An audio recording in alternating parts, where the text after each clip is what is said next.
ভাঙনের সুর। জাতীয় নাগরিক পার্টি এনসিপিতে পদত্যাগ করেছেন দলটির দুই যুগ্ম মুখ্য সমন্বয়ক এবং উত্তরাঞ্চলের এক সংগঠক। হাসনাত আব্দুল্লাহ একজন সমন্বয়ক গ্রেপ্তার হলো। তারা আওয়ামী লীগের সময় দালালি করছে, আওয়ামী লীগের এখনো ভারতের তারা রয়ের দালালি করে যাচ্ছে। হাসনাত আব্দুল্লাহর মাসে 50 লাখ টাকার ইনকাম, এর পরেও তিনি বিলাসবহুল জিন্দেগি যাপন করেন না। ওনার মতো মহৎ ব্যক্তি দুনিয়ায় আর কেউ আছে কিনা আমার জানা নাই। মনে প্রাণে শয়নে স্বপনে গোপনে আপনে যা আছে সব জায়গায় বিশ্বাস করছি হাসনাত আব্দুল্লাহ। এই সার্জিস, এই নাহিদ ইসলাম, এই হাসনাত আব্দুল্লাহর বাটপার, এরা আসলেই বাটপার। আপনারাই যখন ছাত্র হত্যা করলেন তখন আপনাদের সম্মানটা কোথায় থাকলো? আপনাদের সেই আন্দোলন করার কোনো দামই থাকলো না। 48 ঘন্টার মধ্যে এই যে দুইজনকে এখনো ধরা হয় নাই, তারা বৈষম্য বিরোধী ছাত্র আন্দোলনের কমিটিতে পাওয়া গেছে। প্রতিবেশী দেশ ভারতের গোয়েন্দা সংস্থা রয়ের কাছ থেকে প্রেসক্রিপশন দিয়ে এসে বাংলাদেশের রাজনীতি চলবে না, এমন মন্তব্য করেছেন এনসিপি দক্ষিণাঞ্চলের মুখ্য সংগঠক হাসনাত আব্দুল্লাহ। এমন ধারা রাজনীতি কারা করছে? এটা হাসনাত আব্দুল্লাহ ভালো বলতে পারবেন রয়ের প্রেসক্রিপশনের রাজনীতি কারা করে। এদিকে বৈষম্য বিরোধী ছাত্র আন্দোলনের সমন্বয়কের পদ থেকে নিজেরাই নিজেদের কথা চিন্তা করে এনসিপি নামক দলের ঘোষণা দিয়েছে এই সমন্বয়করা। অবশেষে এই এনসিপির দক্ষিণ অঞ্চলের মুখ্য সংগঠক হাসনাত আব্দুল্লাহর বিরুদ্ধে এবার অভিযোগ তুলেন আমজনতার দলের কর্মী। হাসনাত আব্দুল্লাহ একজন সমন্বয়ক গ্রেপ্তার হলো। তারা আওয়ামী লীগের সময় দালালি করছে, আওয়ামী লীগের এখনো ভারতের তারা রয়ের দালালি করে যাচ্ছে। হাসনাত আব্দুল্লাহর মাসে 50 লাখ টাকার ইনকাম, এর পরেও তিনি বিলাসবহুল জিন্দেগি যাপন করেন না। ওনার মতো মহৎ ব্যক্তি দুনিয়ায় আর কেউ আছে কিনা আমার জানা নাই। মনে প্রাণে শয়নে স্বপনে গোপনে আপনে যা আছে সব জায়গায় বিশ্বাস করছি হাসনাত আব্দুল্লাহ একদম ফ্রেশ। সেই জন্য হাসনাত আব্দুল্লাহ ইতিমধ্যেই প্রায় 3 মাস আগে বলেছিল যে সে টিউশনি বিক্রি করে নোট বিক্রি করে প্রত্যেক মাসে 50 লক্ষ টাকা ইনকাম করে। তো যে হাসনাত আব্দুল্লাহ 50 লক্ষ টাকা প্রত্যেক মাসে ইনকাম করে, সে তো বিলাসবহুল জীবন যাপন করবে, এটা স্বাভাবিক। তাহলে প্রথম আলো হয়তো ভুল লেখে নাই, সেটা বলতে হচ্ছে। হাসনাত আব্দুল্লাহ যদি বলে যে আমি এত টাকায় নোট বিক্রি করি না, তাহলে প্রথম আলো ভুল লেখছে। এখন হাসনাত আব্দুল্লাহকেই সিদ্ধান্ত নিতে হবে, সে যে 3 মাস আগে বক্তব্য দিচ্ছে সেটা সঠিক না এখন যেটা বক্তব্য দিচ্ছে সেটা সঠিক। তারা না খেয়ে আছে না আর অন্যান্য কিছু করতেছে সেটা সঠিক। এই বিষয়গুলো হাসনাত আব্দুল্লাহ নিজেকেই পরিষ্কার করতে হবে। এছাড়াও রোয়ের এর প্রেসক্রিপশনে কারা রাজনীতি করে প্রশ্ন রুমিন ফারহানা। এছাড়া রুমিন ফারহানা আরও বলেন, কারা কয়েক মাস যাবত ক্ষমতায় যাওয়ার জন্য ঘুর করছে সেটা দেশের মানুষ ভালো করেই জানে। সো এটা খুব অস্বাভাবিক কিছু না, কিন্তু বাংলাদেশ রয়ের প্রেসক্রিপশন আছে। গত 8 মাস ধরে বাংলাদেশের ক্ষমতায় কারা আছে বলুন তো? বাংলাদেশে গত 8 মাস ধরে ক্ষমতার আশেপাশে কারা ঘুর করছে বলুন তো? গত 8 মাস ধরে একেবারে প্রান্তিক পর্যায় থেকে উঠে এসে 4.5-5 কোটি টাকার প্রাডো গাড়িতে কারা ঘুরে বেড়াচ্ছে বলুন তো? গত 8 মাস ধরে বাংলাদেশে কোনো রকম কোনো ইনকাম সোর্স ছাড়া একেবারে রূপায়ণ টাওয়ারের মতন ঢাকার প্রাণকেন্দ্রে, যেখানে হয়তো 1000 স্কোয়ার ফিটের ভাড়া 1.5-2 লক্ষ টাকা, আমি একটা অনুমান থেকে বললাম নাকি ভাইয়া, এরকমই তো হবে। হ্যাঁ, 1.5-2 লক্ষ টাকা সেখানে অবলীলায় অফিস করছে, তাদের কোনো ইনকাম সোর্স নাই। হ্যাঁ, শুভাকাঙ্ক্ষী আছে, তবে শুভাকাঙ্ক্ষীরা কি কেবলই দিয়েছ কলসির কানা তাই বলে কি প্রেম দেব না টাইপ শুভাকাঙ্ক্ষী? তোমরা থাকো না থাকো, ক্ষমতায় আসো না আসো, আমরা তোমাদের প্রেম বিলিয়েই যাব।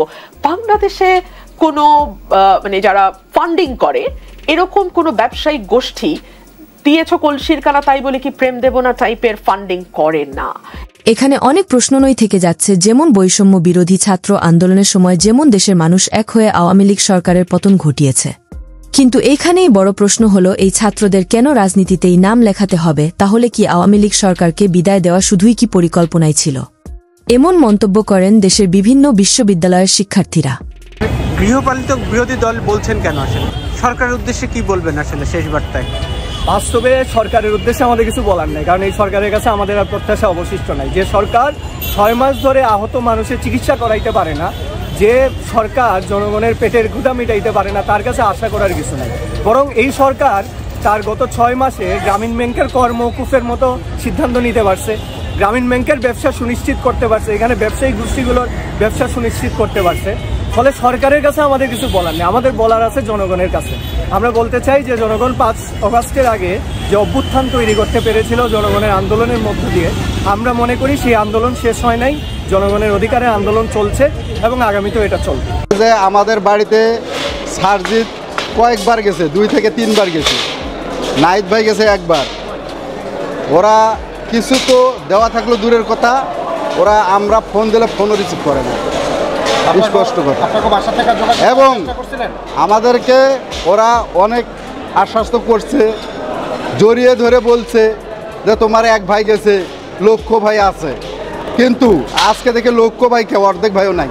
এই যে ছাত্র আন্দোলনের নেতারা তাদের বিবেকটা আসলে কোথায় গিয়ে দাঁড়াইছে, ক্ষমতার লোভ কি তাদেরকে অন্ধ করে দিল কিনা সেটা বুঝতে আমার একটু কষ্ট হচ্ছে। তাদের সাথে যোগ হয়েছে এবি পার্টি, তাদের সাথে হচ্ছে নাগরিক কমিটি, চলমান যারা আছে তারা মিলেমিশে এটা ক্ষমতার ভাগাভাগি মানে রুটি ভাগাভাগির মতো একটা অবস্থা করতে চাচ্ছে। মনে পড়ে এই প্রাইম বিশ্ববিদ্যালয় শিক্ষার্থী পারভেজের কথা, যে ছেলেটি মেয়েদেরকে দেখে একটুখানি হাসি দেওয়ার কারণে অকালে ঝরে গেল তার প্রাণ। কি দোষ ছিল তার একটু মুশকি হাসির কারণে কি তার প্রাণ দিতে হবে? এই কি তাহলে স্বাধীন দেশ? কিন্তু খবর সূত্রে জানা গিয়েছে এই পারভেজ হত্যার আসামির মধ্যে বৈষম্য বিরোধী ছাত্র আন্দোলনের কোনো এক সমন্বয়ক জড়িত রয়েছে বলে ধারণা করা যাচ্ছে।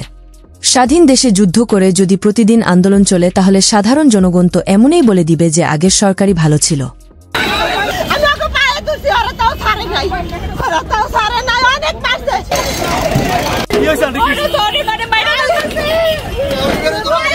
কারণ সাধারণ মানুষ দুমুঠো ভাত পেট ভরে খেয়ে বাঁচতে চায় এই দেশে।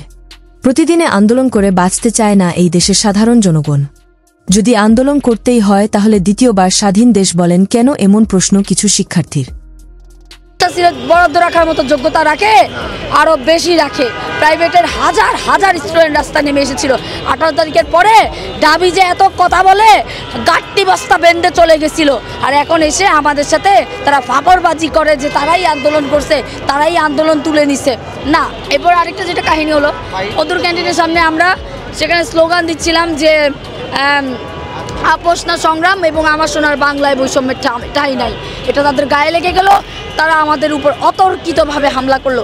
আমাকে এক ঢাবির কিছু স্টুডেন্টরা পাড়ায়, ইভেন সে আমার বুকটা কালো করে ফেলছে, এখানে কোনোই দিয়ে আমাকে ঘেঁষে আমার বুকটা কালো করে ফেলছে এবং আমার বুকটা ফাটাই ফেলছে তারা। 2 দিন পরে আওয়ামী লীগ মিছিল নিয়ে বাইর হবে, আর আওয়ামী লীগ কতটা ভয়ঙ্কর, কতটা নৃশংস এটা আমরা জানি।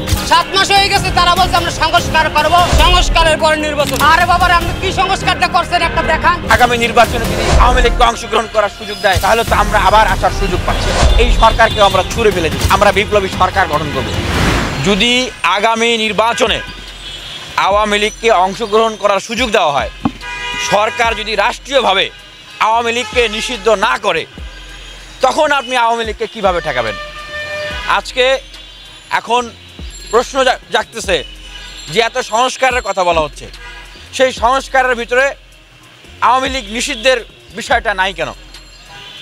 যেই সংস্কারে আওয়ামী লীগ নিষিদ্ধের বিষয় নাই, যেই সংস্কারে নির্বাচনের ভিতর দিয়ে সিস্টেমেটিক্যালি আবার আওয়ামী লীগকে পুনর্বাসন করার সুযোগ দেওয়া হয়, সেই সংস্কার আমরা মানি না, সেই সংস্কার আমরা চাই না।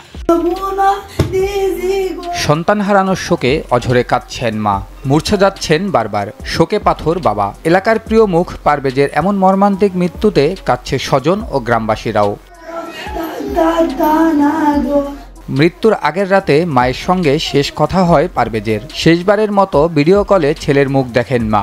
ছেলের মৃত্যুর খবর পেয়ে দেশে আসেন কুয়েত প্রবাসী বাবা জসিমউদ্দিন। তুচ্ছ ঘটনায় প্রকাশ্যে এমন মর্মান্তিক হত্যা মানতে পারছেন না পরিবারের কেউই। একমাত্র ছেলের হত্যাকারীদের দৃষ্টান্তমূলক শাস্তির দাবি বাবার। জনগণের সামনে পরিষ্কার করবার জন্য হাসনাত এবং সার্জিসকে আইনের আওতায় নিয়ে আমরা এই ঘটনার একটি সঠিক রহস্য উন্মোচনের এই সরকারের কাছে দাবি জানাচ্ছি।